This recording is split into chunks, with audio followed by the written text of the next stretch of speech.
नमस्कार, मैं गौरव कुमार पांडे हाजिर हूं यूपी तक पर। यह बात 16 जनवरी की देर रात 12:30 बजे की है, जब एक 27 साल का होनहार इंजीनियर युवराज मेहता, जो गुरुग्राम की एक एमएनसी में काम करता था, वो अपने दफ्तर से शिफ्ट खत्म करके घर लौट रहा था। लेकिन जैसे ही वो अपनी सोसाइटी के नजदीक पहुंचा, घने कोहरे के चलते उसे दिखाई नहीं कि कब सड़क खत्म हो गई और वो सीधे 30 फीट गहरे और गंदे पानी से भरे बेसमेंट में जा गिरा। उसने फौरन सबसे पहले अपने पिता को फोन किया, पापा मुझे बचा लो, मैं गड्ढे में गिर गया हूं। लाचार और बेबस पिता भागे भागे मौके पर पहुंचे तो घने कोहरे के कारण उन्हें पानी से भरे इस गड्ढे में युवराज नहीं दिखा। फिर युवराज ने फोन का टॉर्च जलाकर बताया कि वो उसी में है। वो चीखता रहा, पापा बचा लो। पिता ने पुलिस को फोन किया। पुलिस भी फौरन 20 मिनट में पहुंच गई मौके पर, लेकिन कुछ नहीं कर पाई। फिर रेस्क्यू टीम पहुंची, वो भी कुछ नहीं कर पाए। अंत में 2 घंटे तक अपनी जान की भीख मांगते मांगते और लाचार सिस्टम और मरी हुई इंसानियत के चलते युवराज तड़प तड़प कर मर गया और पीछे छोड़ गया अपने बेबस पिता को एक डरावने सपने के साथ कि मौके पर इतने लोग मौजूद थे। बेटा चीखता रहा लेकिन वो बचा नहीं पाए।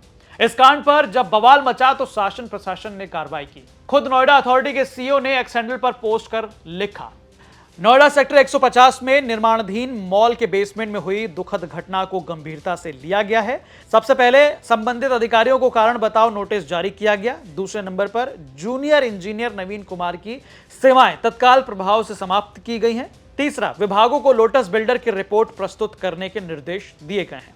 निर्माण स्थलों पर सुरक्षा मानकों की अनदेखी कतई बर्दाश्त नहीं होगी।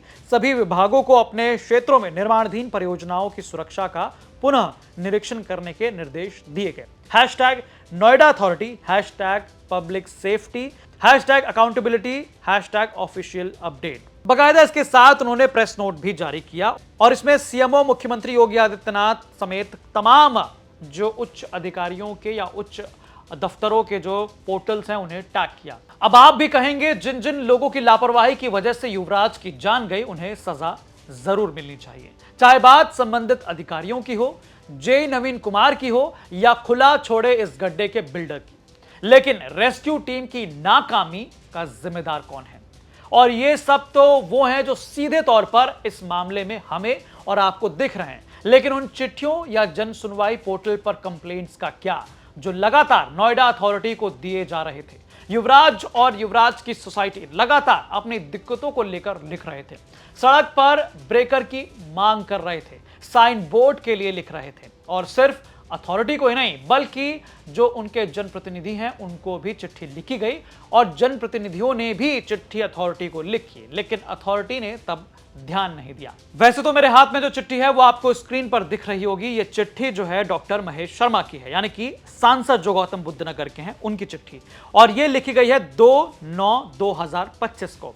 अब इस चिट्ठी में मुख्य कार्यपालक अधिकारी को बकायदा जो नोएडा अथॉरिटी के मुख्य कार्यपालक अधिकारी हैं उनको ये चिट्ठी लिखी गई है। इसमें जो है बकायदा लिखा गया है कि तमाम जो सोसाइटी के लोग हैं सेक्टर 150 के, उन्होंने जो है कुछ मूलभूत समस्याओं को लेकर, उनके समाधान को लेकर चिट्ठी लिखी थी जो वो आगे बढ़ा रहे हैं। अब इसमें अगर आप देखेंगे तो जो सेक्टर 150 के जो तमाम लोग हैं उन्होंने फ्लैट की रजिस्ट्री से लेके पानी भराव की समस्या, सड़क मरम्मत की आवश्यकता, सड़क पर सीसीटीवी कैमरे की स्थापना, सड़कों पर स्ट्रीट लाइट की कमी, साफ सफाई की नियमित व्यवस्था और जेब्रा क्रॉसिंग और स्पीड ब्रेकर की आवश्यकता। आप बकायदा देखेंगे तो एक पूरा रोड का वो उन्होंने सेक्शन बताया कि सोसाइटी के रोड पर जो मेन रोड है उसका एक सेक्शन ऐसा है जहां पर ये तमाम मूलभूत सुविधाएं नहीं है, जहां पर स्ट्रीट लाइट नहीं है, जहां पर ब्रेकर्स नहीं बने हैं और जहां पर साइन बोर्ड्स नहीं लगे हैं। और साइन बोर्ड्स की अगर हम बात करें तो आगे आप देखिए किस प्रकार से शिकायत जो है आगे बढ़ी है। अब इसके अलावा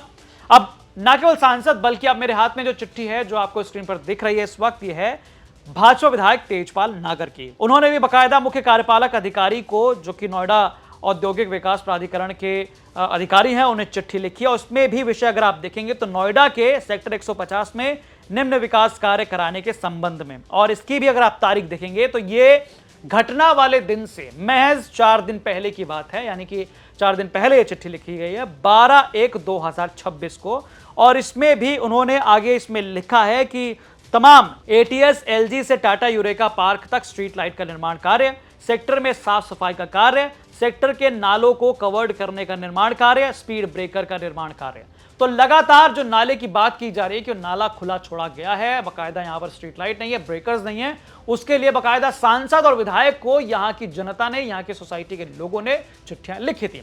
अब ना केवल जनप्रतिनिधि बल्कि जन सुनवाई पोर्टल पर भी शिकायतें तमाम लिखी गई हैं, जो आप मेरे हाथ में देख रहे हैं चिट्ठी, ये बाकायदा आप अपनी स्क्रीन पर भी देख सकते हैं। और लगातार जन सुनवाई पोर्टल पर भी शिकायतें जो है वो दी गई हैं कि सेक्टर 150 के पास कम से कम डिवाइडर होना चाहिए, कम से कम साइन बोर्ड्स होने चाहिए, और ये जो चीजें हैं, ये मूलभूत सुविधाएं वहां पर नहीं है। ऐसा तमाम जो है सेक्टर के लोगों ने अपनी शिकायतों में बाकायदा जन सुनवाई पोर्टल पे जो है लिखा है, और आप उसको जो है अपने स्क्रीन पर देख सकते हैं कि किस प्रकार से कि तमाम जो लोग वहां पर रह रहे थे उन्हें पहले से अंदेशा था कि इससे कभी ना कभी एक बड़ी घटना घट सकती है। इसको लेकर पहले से ही वो अथॉरिटी को जागरूक करना चाह रहे थे। ये हादसा हो गया, उसके बाद अगर देखिए तो इस तरह से नोएडा अथॉरिटी ने यहाँ पर बैरिकेटिंग की है। अगर ये पहले बैरिकेटिंग की जाती तो शायद युवराज की जान बच सकती थी। तो इस मामले में जिम्मेदार नोएडा अथॉरिटी भी है, फायर डिपार्टमेंट की टीम भी है, नोएडा पुलिस भी है, उसके अलावा एसडीआरएफ की टीम है। और सोचिए, दिल्ली से सटे नोएडा में अगर कोई आपदा आ जाती है तो क्या हाल होगा। ये बहुत बड़ा गड्ढा नहीं है, काफी ज्यादा जल जमाव यहाँ पर नहीं है। रेस्क्यू ऑपरेशन अगर 3 विभाग की टीमें मिलकर नहीं कर सकती, 2 घंटे के अंदर किसी शख्स की जान नहीं बचा सकती, तो अगर कोई बहुत बड़ा आपदा हो गया तो उससे नोएडा का प्रशासन कैसे निपटेगा, ये अपने आप में एक बड़ा सवाल है। तो देखा आपने, इतनी चिट्ठियां और शिकायत लिखने के बाद भी अथॉरिटी नहीं जागा समय पर। युवराज की सोसाइटी ने इस दर्दनाक घटना को लेकर कैंडल मार्च निकाला, कहा कि ये मौत युवराज को सिस्टम ने दी है। अथॉरिटी के सुस्त रवैये की वजह से एक होनहार बेटे को बाप ने खो दिया है। तो साफ तौर पर अब सवाल उठाए जा रहे हैं कि नोएडा अथॉरिटी को जो तमाम शिकायतें मिल रही थी, या सड़क का इंतजाम को लेकर जो लोग लिख रहे थे, या उनके जनप्रतिनिधि, चाहे बात विधायक हो चाहे सांसद की हो, तमाम जब लोग लिख रहे थे कि आसपास जो है वो गंदगी काफी ज्यादा है और सड़क निर्माण जो है अच्छे से होना चाहिए, उसके बावजूद जो है अथॉरिटी का ध्यान इस पर नहीं गया। और अब जो है बाकायदा अथॉरिटी ने संबंधित अधिकारियों पर कार्रवाई की है।